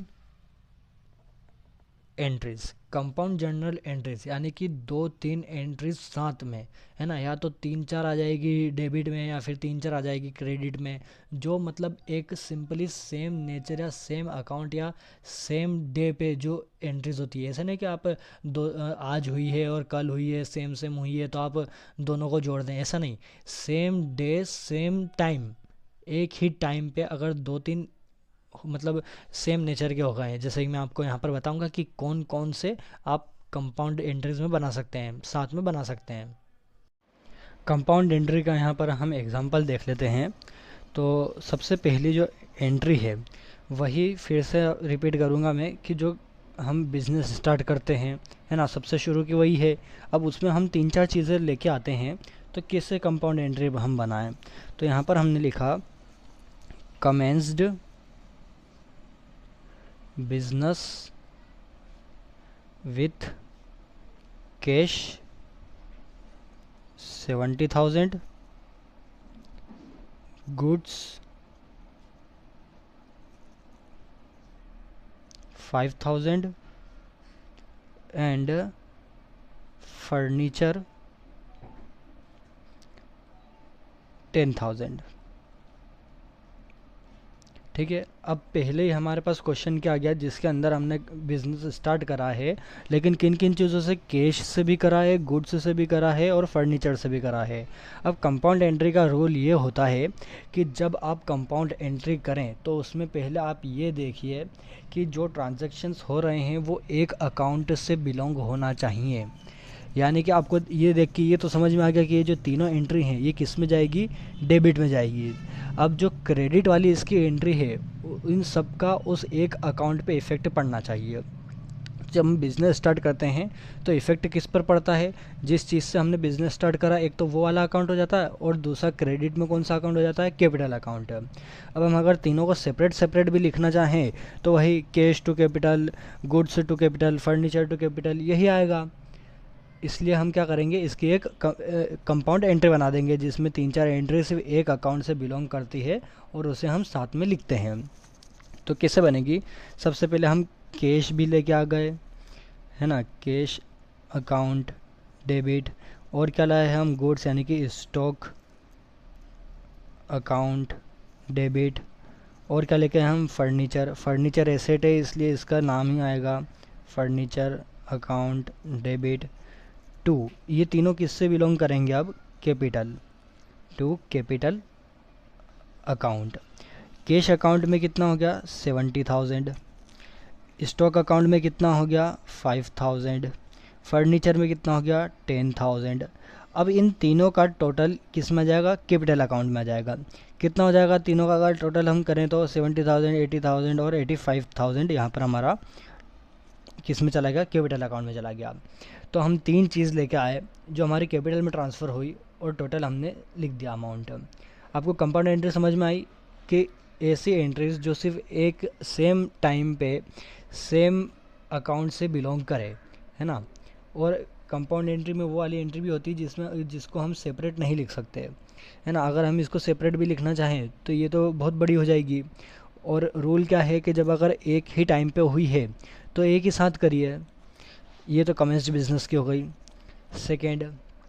सेकेंड में क्या होगा कि मान लीजिए कि आपने गुड्स परचेस करे क्रेडिट पे बहुत सारे लोगों से, है ना। तो क्या लिखोगे कि goods bought for on credit from A से कितना 1,000 रुपये के, बी से कितना 2,000 रुपये के, एंड सी 6,000 कर लीजिए। ठीक है, आपने गुड्स परचेस करे क्रेडिट पे 3 लोगों से। अब 3 लोगों से आपने गुड्स परचेस करे हैं, तीनों की एंट्री क्रेडिट वाली है, यानी कि क्या है, सेम अकाउंट से बिलोंग कर रहे हैं, है ना। तीनों से आपने परचेस करी है, तीनों से आपने क्रेडिट पे परचेस करी है, एट द सेम टाइम पे करी है। तो अब इसके आप क्या बनाओगे, कंपाउंड एंट्री बनाओगे। आप इसका आप क्या सेपरेट नहीं करोगे, आप इसका क्या करोगे, कंपाउंड एंट्री बनाओगे। कैसे बनेगी, परचेस हमने करा है ना, क्रेडिट पर करा है तो इनके नाम आ जाएंगे। परचेस करा है तो परचेस किस में जाता है, डेबिट में जाता है। लिख दीजिए परचेसेस अकाउंट डेबिट टू। अब तीनों का नाम आ जाएगा, ए आ जाएगा टू, बी आ जाएगा टू, सी आ जाएगा। तीनों पर्सन के नाम हैं इसलिए इनके आगे अकाउंट नहीं लगेगा। अब क्या लिखेंगे हम, परचेस के आगे अभी बाद में लिखेंगे। सबसे पहले ए केस में कितना ख़रीदा हमने, 1,000 का, क्रेडिट में 1,000 रुपये। बी से 2,000 के, सी से 6,000 के। तीनों का टोटल डेबिट में परचेस अकाउंट के सामने आ जाएगा, कितना जाएगा 6, 7, 8, 9, 9,000 डेबिट में चला गया, है ना। आगे समझ में आपको कैसे करना है। नरेशन भी आप क्या लिख सकते हैं, नॉर्मल वाला भी नरेशन लिख सकते हैं। Being goods purchase on credit पर गुड्स परचेस करें। आप नॉर्मल वाला भी लिख सकते हैं। ऊपर भी जैसे क्या था कि बीइंग कैपिटल बाउट इन, ये भी लिख सकते थे। क्या लिख सकते थे, बीइंग कैपिटल बाउट इन। ठीक है, हम कैपिटल लेके आए, ऐसा भी लिख सकते थे। या फिर ये भी लिख सकते हैं कि being commence business with cash goods and furniture. ठीक है, आपको आपकी सहूलियत के हिसाब से नरेशन बनाना है, लेकिन शुरू किससे करेंगे, आप बीइंग से करेंगे। आगे और एग्जांपल देख लेते हैं थोड़े बहुत। फिर जब सेल वाला एग्जांपल आएगा तो सेल में भी ऐसा होगा, बस क्या हो जाएगा, सेल नीचे आ जाएगा और लोगों के नाम ऊपर आ जाएंगे। आपको एक मैं उसका एक्सपेंस का बता देता हूँ। थर्ड एग्जांपल है पेड कैश टू पोस्टेज का हमने खर्चा दिया कितना, ₹100। ये बहुत छोटे खर्चे हैं। सेकंड स्टेशनरी का एक्सपेंस हमने पेड करा ₹500। ठीक है, एंड कैरेज का मतलब होता है कुछ सामान इधर उधर ले जाते हैं ना, उसके कैरेज कहते हैं। कैरेज का कितना है 200 मान लीजिए। ठीक है, हमने क्या करा है, पेड एक्सपेंस। तो अब इसमें क्या है, हमने एक्सपेंस पेड करे हैं। अब एक्सपेंस पेड करे हैं तो सारे एक्सपेंस किस में पेड करते हैं, हम कैश में पेड करेंगे। अब कैश में पेड करें यानी कि क्या है, ये एक सेम अकाउंट से बिलोंग कर रहा है। तो इसकी एंट्री क्या बनेगी, जब हम एक्सपेंस पेड करते हैं तो नॉमिनल अकाउंट है ये सारे, तो इसका जो नेचर है वो क्या है, नॉमिनल अकाउंट का। डेबिट क्रेडिट का रूल कैसे लगेगा कि एक्सपेंस किस में आते हैं, डेबिट में आते हैं। तो क्या हो जाएगा, postage account debit, stationery account debit, carriage account debit to क्या जाएगा, अब यहाँ पर कैश में पेड करा है टू कैश अकाउंट। कितना है पोस्टेज का, 100 रुपीज़। स्टेशनरी कितना है, 500 रुपीज़। कैरेज कितना है, 200 रुपीज़। तीनों का टोटल किस में आ जाएगा, कैश में आ जाएगा। 5 6 7 8 800 रुपये कैश में आ गया। नरेशन लिख दीजिए, बीइंग पेड एक्सपेंसेस, बस इतना सा नरेशन हो गया आपका। तो आपको कंपनी एंट्री समझ में आ गई। आगे बढ़ते हैं। फिर आता है ट्रेड डिस्काउंट। क्या आता है, ट्रेड डिस्काउंट। एक तो ट्रेड डिस्काउंट होता है और एक कैश डिस्काउंट होता है। जब आप कुछ भी खरीदते हैं तो जब आप कंपनी से बहुत सारा माल खरीदेंगे, अब बहुत सारा माल खरीदेंगे तो एक होता है ट्रेड डिस्काउंट। तो ट्रेड डिस्काउंट में क्या होता है कि जब आपने माल खरीदा, मान लीजिए कि आपने 1 लाख रुपए का माल खरीदा, तो आप उससे कहोगे कि हम आपके रेगुलर वाले कस्टमर हैं, है ना, हम आपको मतलब हम आपसे बार बार ख़रीदते हैं, बहुत ज़्यादा अमाउंट में जो है मटेरियल ख़रीदते हैं या जो भी गुड्स ख़रीदते हैं, रॉ मटेरियल ख़रीदते हैं। तो अब आप हमें क्या दे दीजिए, ट्रेड डिस्काउंट दे दीजिए। तो ट्रेड डिस्काउंट जो भी 10% 20% जो भी आता है वो हमें मिल जाता है। अब ट्रेड डिस्काउंट जो है उसे आप नरेशन में तो शो करेंगे कि इतने का ट्रेड डिस्काउंट था और इतने का गुड्स था, लेकिन जब आप उसकी एंट्री बनाओगे तो कहीं पर भी याद रखिएगा, अकाउंट्स में कहीं पर भी ट्रेड डिस्काउंट की एंट्री नहीं होती है।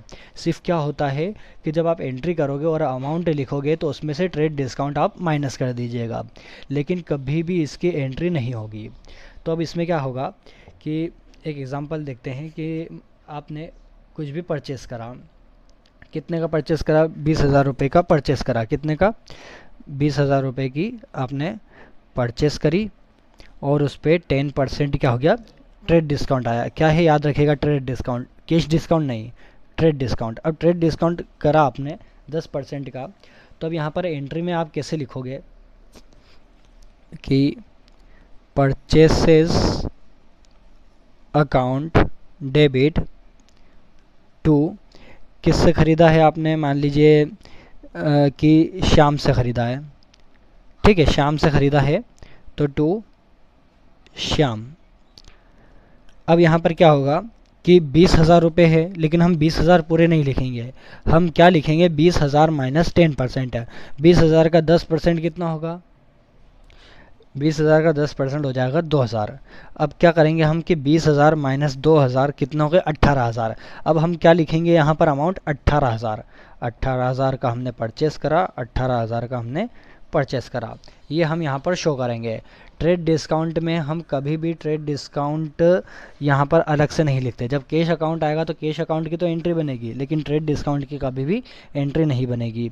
और ट्रेड डिस्काउंट का यहाँ पर कब शो होता है, जब क्रेडिट पर एंट्री होती है। अब यहाँ पर एक और रूल लग सकता है कि जब आप ट्रेड डिस्काउंट लेंगे तो या तो वो क्रेडिट पर आपने एंट्री करी है, अगर आपने उसको कैश पर भी एंट्री करी होगी, अगर यहाँ पर कैश भी लिखा होता और ट्रेड डिस्काउंट भी होता, तो आप क्या करते, वही माइनस कर देते और कैश में भी कितना आ जाता, 18,000 आ जाता। ऐसा ज़रूरी नहीं है कि सिर्फ ये क्रेडिट पर ही मिलता है। आप अगर कैश करोगे, कैश पर परचेस या सेल करोगे तो उस पर भी ट्रेड डिस्काउंट लगेगा। ट्रेड डिस्काउंट पहले से ही आप हटा देंगे। और जब कैश डिस्काउंट की बारी आती है, मैं यहाँ आपको कैश डिस्काउंट का भी बता देता हूँ, किसका है, कैश डिस्काउंट। हम इसी को रिपीट कर लेते हैं। अब आपने क्या करा है कि आपने परचेस कर लिया क्रेडिट पर, ट्रेड डिस्काउंट आपने ले लिया, कैश पर भी करा होता तो आपने ट्रेड डिस्काउंट ले लिया। अब आपने क्या करा है कि आपने उसे कहा कि अब मैं आपको पैसा दे रहा हूँ तो आप क्या करिए कि मुझे कैश में भी डिस्काउंट दे दीजिए। आपने पहले ट्रेड में तो डिस्काउंट ले लिया है ना, जब आप माल ले रहे थे या माल दे रहे थे तो आपने उसमें तो डिस्काउंट करवा लिया। अब आपने और क्या बोल दिया उसको कि आप मुझे अब कैश के अंदर भी डिस्काउंट दे दीजिए। आप जब कैश पेड करोगे कैश में भी आपने डिस्काउंट ले लिया। अब कैश में आपने कितना डिस्काउंट ले लिया, फिर से मान लीजिए 10% का आपने फिर से कैश में भी डिस्काउंट ले लिया। तो अब इसमें एंट्री कैसे बनती है, सबसे पहले तो हम देखेंगे कि अमाउंट किसको मिलेगा, शाम को मिलेगा है ना। शाम को हमने पेड करा है तो यहाँ पर शाम क्या हो जाएगा, डेबिट हो जाएगा। शाम डेबिट, शाम डेबिट हो गया। अब उसके बाद क्रेडिट में दो एंट्री जाएंगी। कौन सी जाएगी, एक तो कैश की एंट्री जाएगी जिसमें हमने कैश में पेड करा, दूसरी डिस्काउंट की एंट्री जाएगी जिसमें हम लिखेंगे कि हमने इतना डिस्काउंट दिया। कैश डिस्काउंट हम इसमें क्या करेंगे, शो करेंगे। तो अब उसमें कैसे लिखेंगे हम, टू कैश अकाउंट और टू डिस्काउंट अकाउंट। ठीक है, जब हम पेड करेंगे तो पर्सन का नाम ऊपर आ जाएगा जिसे पेड हो रहा है ना, जिसे जो रिसीव करेगा। कैश अकाउंट जितना हम कैश देंगे, टू डिस्काउंट अकाउंट जितना हमें डिस्काउंट मिला। अब कैसे करेंगे हम, 20,000 के ऊपर फिर से 10% नहीं लगाएंगे। किसके ऊपर लगाएंगे, ये जो 18,000 है ना, इसके ऊपर क्या लगेगा, 10% लगेगा। तो अब इसमें 18,000 तो पहले शाम को हमने दिए। कैश एक्चुअली में कितना पेड करा है हमने, 18,000 का 10% माइनस कर दीजिए है ना। 10% कितना निकल के आया इसका, 1,800। 1,800 क्या था, डिस्काउंट था, तो डिस्काउंट के इसमें 1,800 आ गए। अब एक्चुअल में अमाउंट कितना पेड करा, 18,000 में से 1,800 माइनस कर दीजिए तो कितना आ जाएगा आपका, 17,200। ये एक्चुअली में आपने अमाउंट पेड करा है। अमाउंट पेड कितना करा है, 17,200 है ना, और डिस्काउंट कितने का था, 1,800। दोनों का टोटल शाम को कितना गया, शाम से मतलब जो अमाउंट था वो कितना था, 18,000। तो आपका यहाँ पर अकाउंट सेटल हो गया। यहाँ पर फिर आप क्या करिएगे, बीइंग, नरेशन में क्या लिखेंगे कि बीइंग कैश पेड टू शाम, शाम को कैश पेड करा, एंड डिस्काउंट रिसीव्ड। ये क्या हुआ है, डिस्काउंट रिसीव्ड हुआ है बाय हिम, उससे हमें क्या मिला है, डिस्काउंट मिला है। ट्रेड डिस्काउंट में हम कैसा लिखेंगे कि बीइंग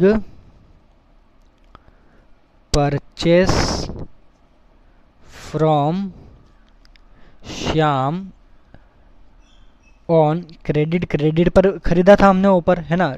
इसमें इस एग्जांपल में क्या करा था हमने, क्रेडिट पर खरीदा था। तो क्या लिखेंगे हम, being purchase from Shyam on credit and trade discount 10%। क्या लिखेंगे, एंड ट्रेड डिस्काउंट 10%। आप इसे ऐसा भी लिख सकते हैं कि being goods purchase worth, worth यानी कि उसकी वैल्यू, वर्थ 20,000 लेस, क्या लिखेंगे फिर, less trade discount at the rate 10%। मैं आपको यहाँ नीचे इसका बता देता हूँ कि आप एक और क्या लिख सकते हैं। यहाँ पर देखिएगा, being goods purchase worth ₹20,000 less, less यानी कि माइनस करा है हमने, ठीक है, less trade discount at the rate, ये एट द रेट लगाना, एट द रेट 10%। जब परसेंटेज की बात आती है तो हम इसमें क्या लगाते हैं, एट द रेट है ना, यानी कि इतने पर हमने ट्रेड डिस्काउंट दिया है। तो आप ये भी लिख सकते हैं, आप चाहे तो ऐसा भी लिख सकते हैं, आपकी सहूलियत के हिसाब से नरेशन बनता है। तो आपको समझ में आ गया ट्रेड डिस्काउंट कैसे होता है और कैश डिस्काउंट कैसे होता है। ये सही क्या होगा कि ये तो परचेस की बनी थी, सेल्स में भी ऐसे ही होगा, शाम ऊपर चला जाएगा, सेल्स नीचे आ जाएगी। यहाँ पर शाम नीचे आ जाएगा और ऊपर क्या जाएगा, sales, sorry, cash account debit, discount account debit to Shyam, ऐसा आ जाएगा। आगे बढ़ते हैं। अब लास्ट चीज़ हम इसमें सीखेंगे कि गुड्स अकाउंट कौन कौन से बनते हैं, जिसमें हमने पहला बनाया था परचेसेस अकाउंट, है ना, जब हम माल परचेस करते हैं तो गुड्स अकाउंट ये बनता है। Second sales account, sales account बनता है जब हम माल बेचते हैं। तीसरा परचेस रिटर्न, और इसी को और क्या कहते हैं, रिटर्न आउटवर्ड, परचेस रिटर्न और रिटर्न आउटवर्ड कह लीजिए, है ना। तो परचेस रिटर्न का मतलब क्या होता है कि जब हम माल किसी को बेचते हैं, सॉरी जब हम माल खरीदते हैं, परचेस का मतलब क्या होता है, हम माल खरीदते हैं, रिटर्न का क्या, वापस करना, तो हमने जिससे माल खरीदा है उसी को वापस रिटर्न करने को क्या कहते हैं, परचेस रिटर्न या फिर रिटर्न आउटवर्ड। इसी में फिर चौथा आता है सेल्स रिटर्न और रिटर्न इनवर्ड। सेल्स रिटर्न मतलब क्या, जब हमने माल किसी को बेच दिया, है ना, माल बेच दिया तो सामने वाला जब हमें रिटर्न करता है तो उसे क्या कहते हैं, सेल रिटर्न या फिर रिटर्न इनवर्ड। पांचवा कंसाइनमेंट।